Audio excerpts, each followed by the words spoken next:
Hello everyone, hope everybody's doing great today. Appreciate those who watch this video. Hope you enjoy it. Today we talk about Children of the Corn. This is based off a Stephen King movie. I believe it came out in like 85, 86, somewhere around that time. I was just a small little lad the first time I saw this, and it scared me to death. Tell you what, I was afraid to go around any cornfields after this movie. In fact, I remember my dad, he was a big softball player. We would go everywhere playing in softball tournaments. And one of his tournaments was near a cornfield. You had to actually walk beside a cornfield to get to the dugout. And I remember keeping on checking the cornfield to make sure nobody was going to come out and grab me and drag me into the cornfield. That's the impact this movie had on me. So I haven't really seen this since the 80s. I mean, I watched it here recently because it's on Amazon Prime. I wanted to check it out, see if it was really that scary. And as an adult, of course, it wasn't as scary as it was when I was a kid. Also, I kind of feel like Children of the Corn was a very popular movie back in the 80s. I feel like it was always on TV. I remember seeing it on TV, of course. And then I feel like it was on a few other times, but I never really watched it again after the first time. But I feel like this was one of those shows that were always on like TNT, TBS, you know, those cable networks.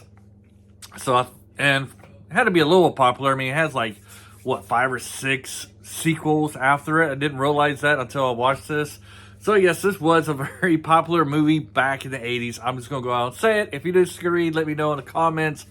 But I feel like it was everywhere. Mainly because it's a Stephen King movie. Like Stephen King, like of horror movies, kind of ruled the 80s with all his books and novels, and then it always came into movies. But enough about the background stuff. Let's get into Children of the Corn. It stars Linda Hamilton. It's probably the biggest name that came out of this. So this is before she became a big movie star. Look it up there on the good old IMDb. Found out this came out the same year as Terminator. It comes before Terminator, so I wonder if it was released a little bit before Terminator. But either way, this is before she became a big movie star. And watching this as an adult, you wouldn't know that Linda Hamilton would come a pretty big movie star from this movie.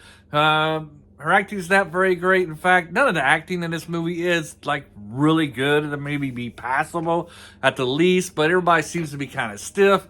The dialogue to deliver is kind of lame a little bit. You know, it's kind of forced, like they're kind of remembering their lines. So the acting in this movie is not very well. The story, I think the story is pretty good. The plot's pretty good of it, but like I said, the acting not so good. Maybe that's the director's fault. You know, you do got some very good actors. Like I said, you got Linda Hamilton, and then you got Courtney Gaines, who was pretty good back there in the 80s. He did some pretty good roles.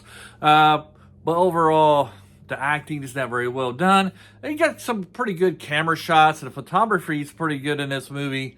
Especially I like at the end how they showed the man behind the roles or something like that. Probably really messed it up. Let's see, I got it written down in my notes. What's it called? He who walks behind the rolls, you know, and they have him going through the dirt and has the dirt rolling up. Kind of reminded me of Tremors. I wonder if the people from Tremors got their method from Children of the Corn. Who knows? Maybe they're related in some way. Maybe not. Just my speculation. Anyways, that part was very cool. Especially on the photography and how they did it. I like that. But I think the guy who really did it great was the guy who played Isaac, the head of this children cult. John Franklin was the actor who played the kid. I think he did a marvelous job with this role.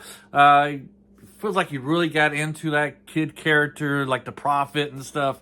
That part, I think he was probably like the standout actor for me in this. If I would watch this back then, I'd be like, that kid's going someplace, somewhere, you know, he's going to be a big movie star, or, you know, he's going to be well known. So I think his acting was the best. Courtney Gaines is like Malachi. He's like the prophet's right-hand man in this. He's the one that kind of is like the prophet is like very dedicated to this demon-like creature. And then the second is this right-hand man who is very zealous as well. But I don't think he really understands I guess I'm going to say the cult or religion, the philosophy behind this demon-like creature. As Isaiah, you know, he wants to while he's dedicated, he's trying to get, once you turn 18, you kind of have to be sacrificed, stuff like that. He's all full blown for that one, but he also has like a bigger picture in mind than Malachi. Malachi seems to be very narrow-minded in this one. He just wants to, if you disagree, he just wants to kill you off. Well, the prophet's more like lenient, especially if you're able to be used for the benefit of the cult, of this cult. He's can be a little bit more lenient on your punishments. As Malachi is full blown. Also, when you're watching this movie, you kind of have to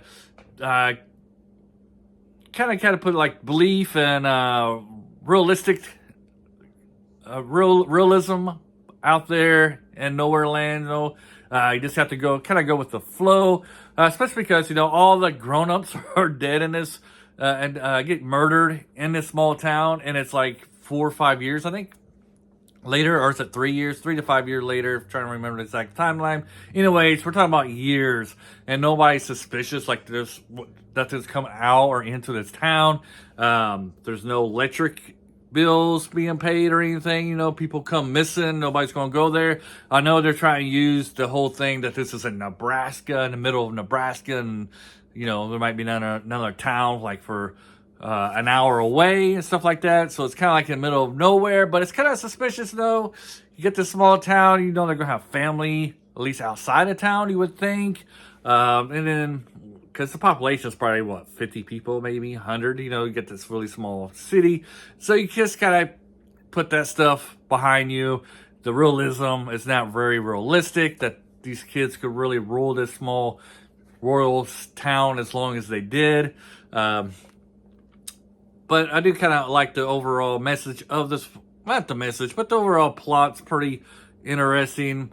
You have the kid who is a child of a preacher, so he has some kind of influence. He's able to use that influence over the other children to get them believe in this demonic creature, and then start their own little religion, and then they start killing the grown-ups. But I see the short time, maybe a month or two, but years is kind of far out there for me. Trying to see what else I really want to say about this. Like I said, I think this definitely was very popular in the 80s. If you like those kind of cult-like movies where and there's kind of supernatural, this movie's for you. So I kind of recommend that for you. Otherwise, I would not recommend this with caution. I would recommend it with caution. There is like I said, the plot's pretty good. The storyline I kind of enjoyed, but the acting, special effects, the special effects are kind of hit and miss. Like I enjoyed like the clouds. I think they did very good. And then the dirt being rolled up as you see this demonic creature coming to get his sacrifices, I guess you can say. I do like the whole conflict within the cult. You kind of get that rebellion within them, those who are starting to turn away from the so-called prophet and rebel against him. So, first, they got the outsiders, so they're worried about, knocking off everybody who don't believe. And then once there's got everybody in the town who believes in this cult, and then the cult members start to fight within themselves for power and control. So you got that element in this movie, which is pretty interesting. Maybe, I don't know. I don't go any further than that. That part's pretty interesting. So if you're looking for a good 80s horror Stephen King fan, this might be the movie for you.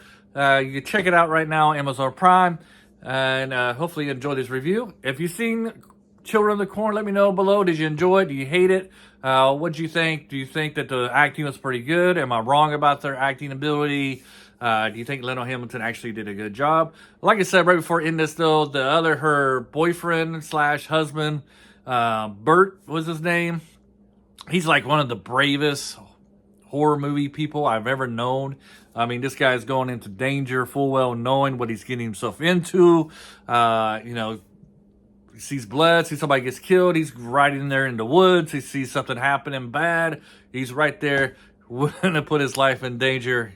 Very brave guy. A lot braver than I would. I'd be running the other way with my tail between my legs, to say the least. Anyways, hopefully you enjoy this. Have a great day, and bye.